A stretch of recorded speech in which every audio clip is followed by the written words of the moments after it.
Calling all Slash fans, this one is for you. In today's episode, I'm going to try and sound like the legendary guitar hero Slash. But the catch is, I'm only allowed to use a 2-rock Bloomfield Drive, which is an American style amplifier, and Kemper profile effects. So this one is going to be an interesting one. So without further ado, buckle up on the Night Train, and let's get straight into the video.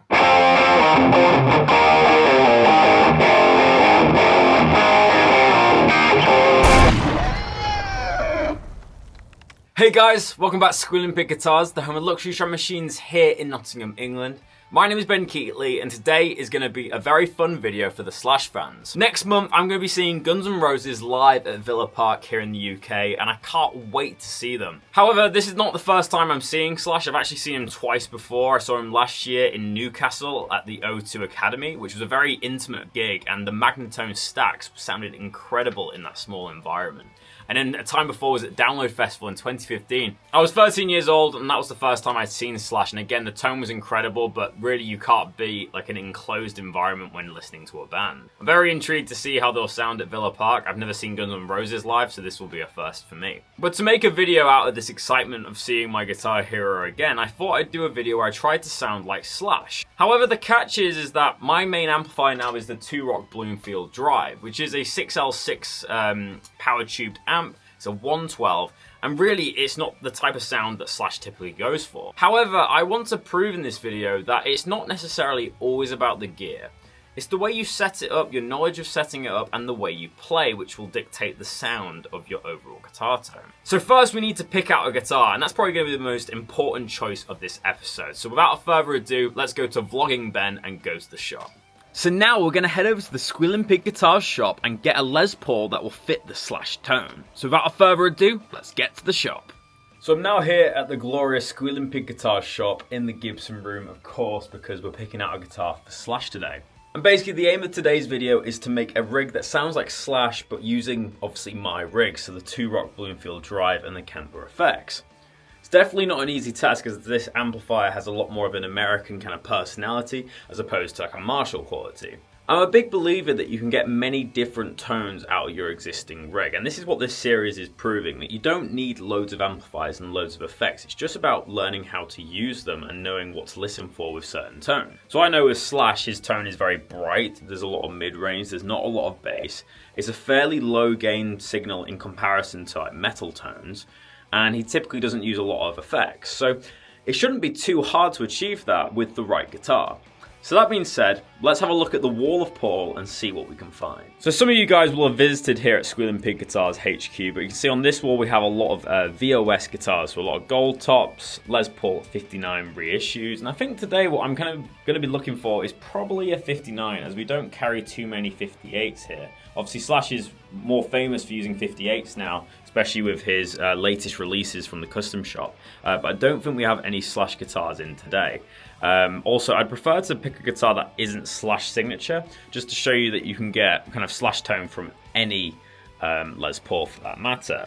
I have to say that this 59 reissue looks very nice. This has got like a Murphy Lab finish. You can see there's a few kind of pittings and kind of almost like cigarette burns. It looks a little bit like Jessica, not the top, but in terms of like the finish checking. That's a pretty expensive one there, coming at £6,000. That guitar there would be perfect for the Living the Dream album. He actually used a 55 gold top, I believe, with P90s. If you listen to that album, it's a little bit more jangly than his average tone. Of course, we have a plethora of different Les Pauls. We do actually have a Slash Vermilion here, but we've already done a video on this, so I'm going to leave this one out today. I also think it would make it a little bit too easy if I used a signature Slash model.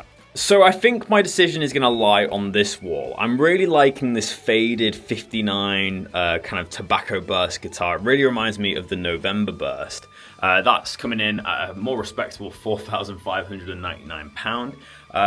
This will have unpotted PAFs, which is really what we're looking for with this guitar. And then the other guitar that's catching my eye is this Les Paul Sandy, mainly because it has the zebra pickups, which I think are going to be a little bit slashy. It also has that kind of classic Appetite for Destruction burst. So I'm really having a hard time picking between the tobacco burst and the Sandy. Let me know in the comment section below, which one would you pick if you were in the shop? I think I'm going to go for the Les Paul Sandy, as I think them pickups are just going to sound that little bit more jangly, and I think it looks like the original Appetite for Destruction, which is arguably his most famous guitar. So, Let's pick the Sandy out and go back to the studio. So here is my choice, the Les Paul Sandy Collector's Choice number 4.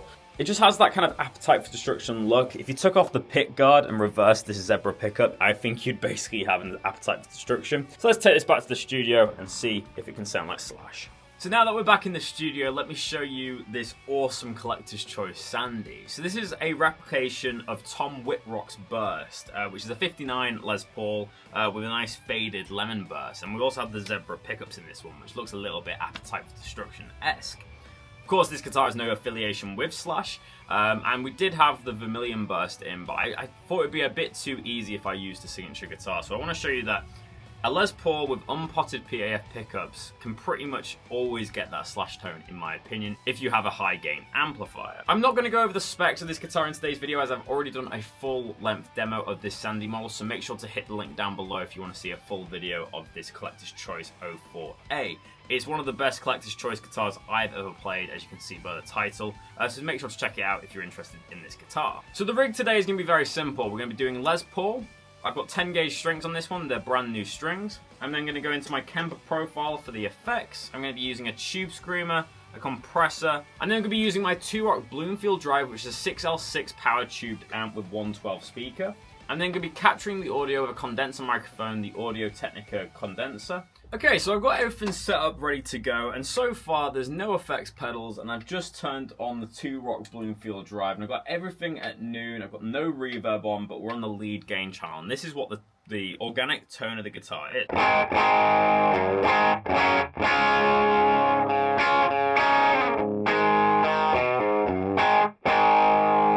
So it's got a lot of mid-range, it's a very quiet tone, so what I'm going to do first is just switch to EQ2, which is just more fitted for a heavier gain.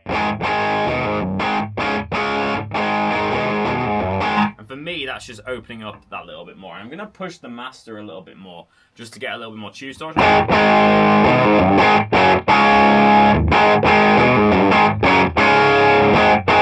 for me, that's just getting that little bit more kind of signal. When I listen to that, the two things I'm thinking is it needs a lot more presence, a lot more treble, and it needs a lot more gain. So there's two ways we can do that. We can push this lead gain up further. And I find that when you push the gain of an amplifier, you get more of that kind of flubby gain. Whereas if you push it with a tube screamer, for example, you can get a bit more of a shrill gain, which is what we want for Slash.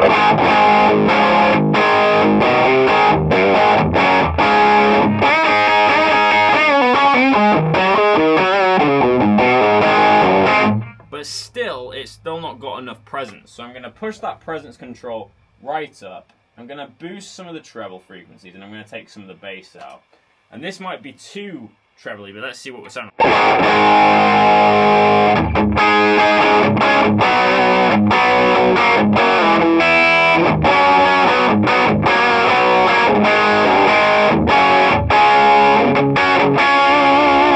I'm going to add the bright switch.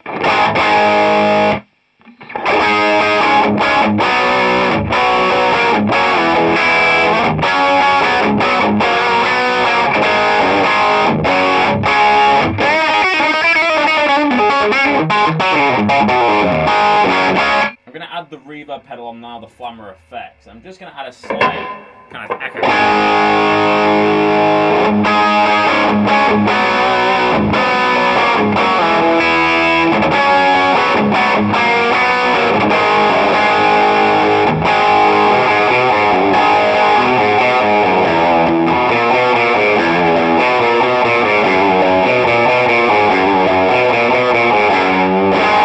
Listening to that now, we're getting close. It has a lot of mid-range, it has a nice present sound, but we're still missing something from the Slash tone. I think it just needs that little bit more gain. So I'm going to go to the tube screamer now. I'm just going to increase some of the gain and some of the treble.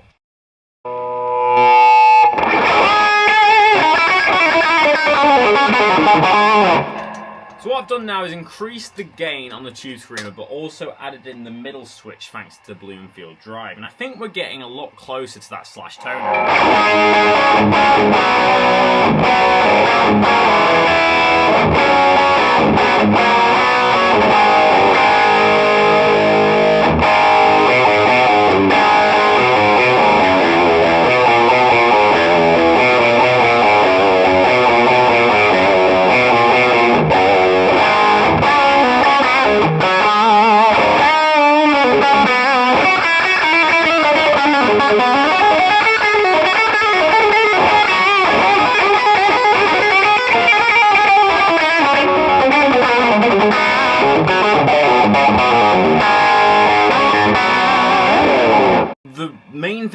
thing that's missing is that this amp has quite a lot of bass end. It has that kind of American 6L6 tone, which is a lovely tone, but obviously it's not very Slash. Slash would typically be using kind of one of the amps behind me, like a Marshall Silver Jubilee, or something a little bit more higher output. But obviously the game today is to try and get as close as we can with my existing rig. So let's dial in that neck pickup tone and see how much tone we need to roll off.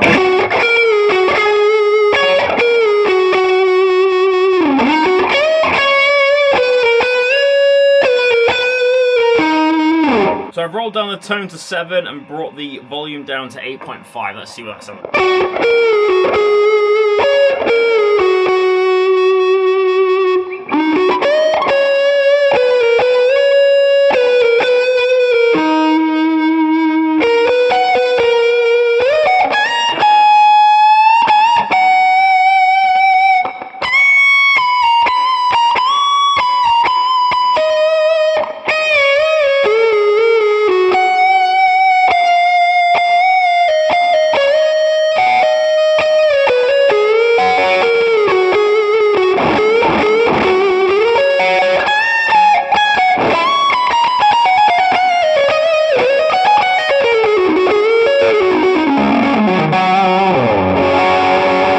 Now that we've dialed in the tones, I'm just going to play some of my favourite Guns N' Roses and Slash riffs to show you all the tones that I've come up with. So, obviously still in E flat, let's hear some Dope Damn Me.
Love that tone so much. Really reminding me of my childhood and playing all these riffs all the time. Really enjoying this so far.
So guys, that's the end of the video. I really hope you've enjoyed this sounds like video where I tried to sound like Slash using a 2-rock, Kemper effects, and a Sandy Collector's Choice Les Paul. I really want to hear about your guys' thoughts on this video. Did you think I get close? Let me know honestly in the comments section below. Make sure to hit a like rating if you've enjoyed. It's just down below, and hit the subscribe button. It's free.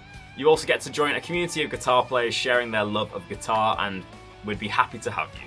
If you do subscribe, make sure to hit the notification bell as well. This notifies you every single time we release a video, which is every day, Monday to Friday. If you'd like to see more Sounds Like videos like this one, make sure to leave your suggestions in the comment section below. I'm really eager to do more of these videos. But thank you so much for checking into this Squealing Pig Guitars video. My name is Ben Keightley, and I'll see you again very shortly. But until then, keep rocking, guys. I'll see you soon.